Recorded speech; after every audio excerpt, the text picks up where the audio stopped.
नमस्कार, द देसी अड्डा पर आपका स्वागत है। मैं हूं राकेश तिवारी। देखिए, राजद सुप्रीमो लालू प्रसाद यादव की पुत्री रोहिणी आचार्य जब से सारण के चुनावी मैदान में प्रचार के लिए निकल पड़ी हैं, तब से सारण का माहौल ही बदल गया है। सारण में उनके समर्थन में लोगों का हुजूम उमड़ रहा है।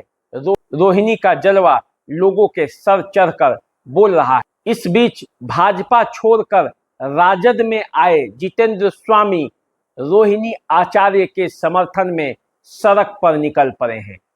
कई क्षेत्रों में रोहिणी आचार्य के साथ वे चुनाव प्रचार करते देखे गए।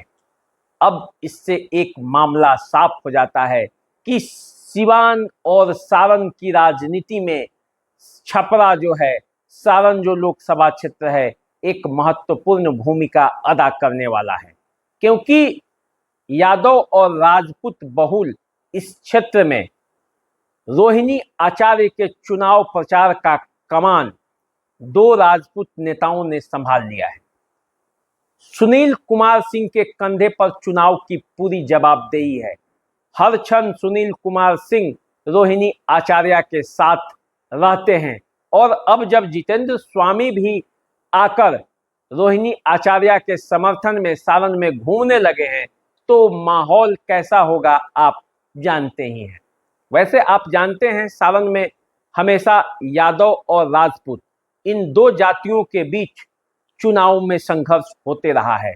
दोनों में से कोई एक जाति के उम्मीदवार ही यहां से जीतते आए हैं, ये इतिहास रहा है। पिछले 2 बार से राजीव प्रताप रूढ़ी इसी सारण से लगातार जीत रहे हैं। 14 में इसी रोहिणी आचार्य की मां और बिहार की मुख्यमंत्री राबड़ी देवी को वो चुनावी मात दे चुके हैं।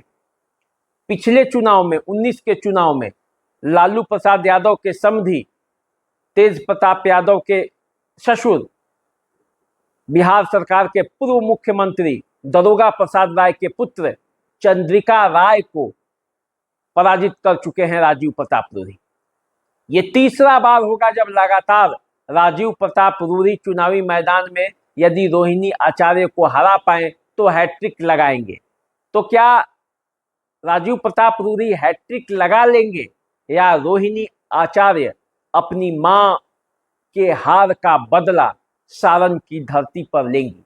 रोहिणी आचार्य जैसे चुनाव मैदान में उतरी हैं और जिस तरह से वे लोगों के बीच कनेक्ट कर रही हैं, उससे सारण की राजनीति में एक माहौल तो बनता दिखाई दे रहा है।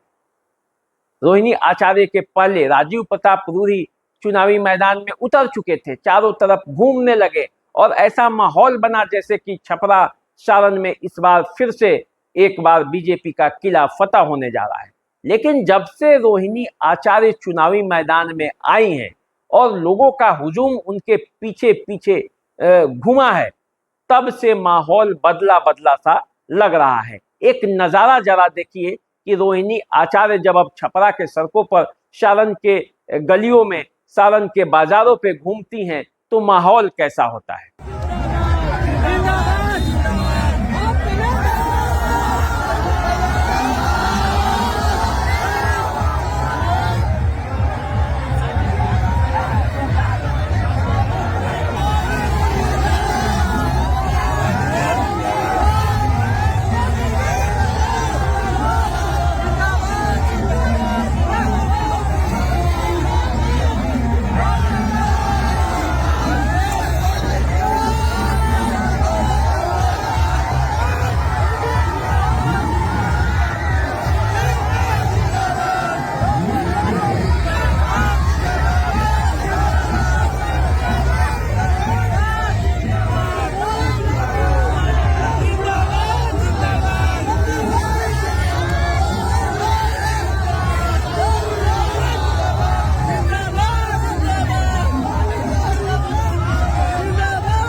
देखा ना, यही माहौल होता है जब रोहिणी आचार्य सारण के धरती पर चुनाव प्रचार करने के लिए निकलती हैं।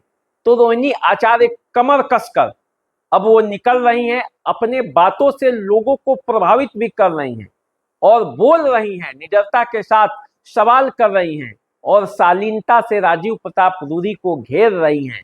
तो इससे ऐसा लगता है कि सारण के चुनावी फिजा अभी और गर्म होने वाला है, क्योंकि राजीव प्रताप रूडी भी राजनीति के कच्चे खिलाड़ी नहीं हैं। अब वे रोहिणी आचार्य के इस बदले हुए तेवर के बाद अपना रुख अख्तियार करेंगे कि आखिर सारण की धरती पर जो लड़ाई लड़नी है उसे कैसे लड़ा जाए।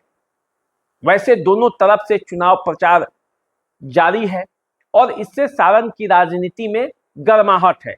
राजीव प्रताप रूडी को जहां चीनी मिल चालू करने को लेकर कई पत्रकार घेर रहे हैं, वहीं रोहिणी आचार्य भी पहुंचकर अपने पिता के कार्यों को गिना रही हैं।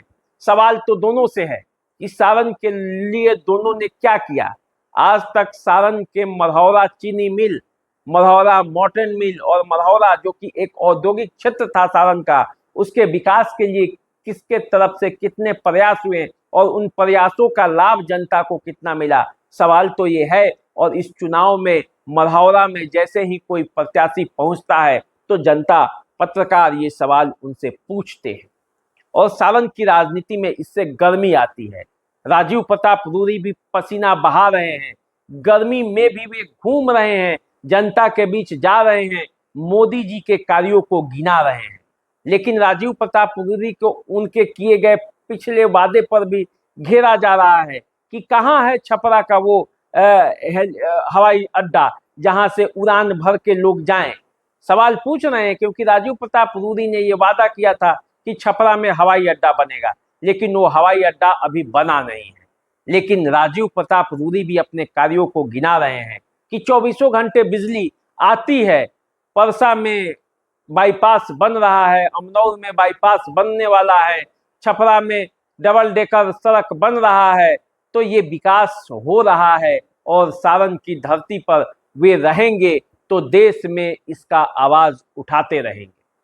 हालांकि सारण का जो राजनीतिक तस्वीर रही है उसमें यदि हम बात करें सारण के भौगोलिक क्षेत्र के बारे में, तो 6 विधानसभा क्षेत्र है, मढ़ौरा, अमनौर, छपरा, परसा, सोनपुर और गरखा।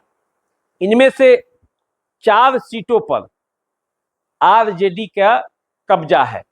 आरजेडी के विधायक यहाँ पे है, महागठबंधन के विधायक यहाँ पे हैं। तो इस स्थिति से यदि विधानसभा की स्थिति से देखेंगे तो यहाँ सारण में स्थिति मजबूत है और उनके हर विधायक अपने प्रत्याशी रोहिणी आचार्य के पीछे लगे हुए हैं। जितेंद्र कुमार राय जो कि मढ़ौरा के विधायक है, वे भी पसीना बहा रहे हैं। ऐसा माना जा रहा था कि एक प्रत्याशी वो भी थे लोकसभा के लिए, लेकिन उन्होंने रोहिणी आचार्य को अपना पूर्ण समर्थन देकर उनके पीछे जुट पड़े हैं।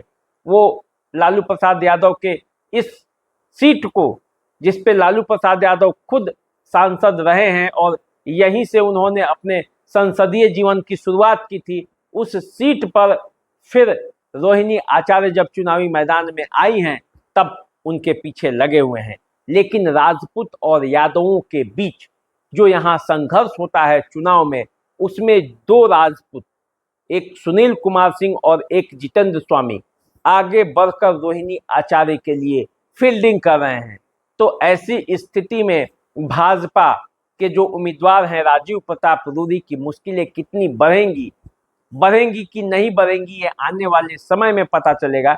लेकिन चुनौती तो है सारण में। अब राजीव प्रताप रूडी को रोहिणी आचार्य की चुनौती मिलने लगी है और जब से रोहिणी आचार्य चुनावी मैदान में उतरी हैं तब से सारण का फिजा बदला हुआ है।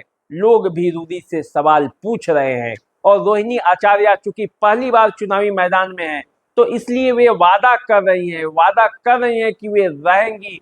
तो किडनी देकर अपने पिता को बचाया था, जान देकर भी इस क्षेत्र के लोगों के जन समस्याओं को पूरा करने का प्रयास करेंगी। तो देखिए सारण की राजनीति में जो गर्माहट है वो कहां तक जाती है, आरोप प्रत्यारोप कहां तक आगे बढ़ते हैं। इसके लिए अभी आपको इंतजार करना पड़ेगा।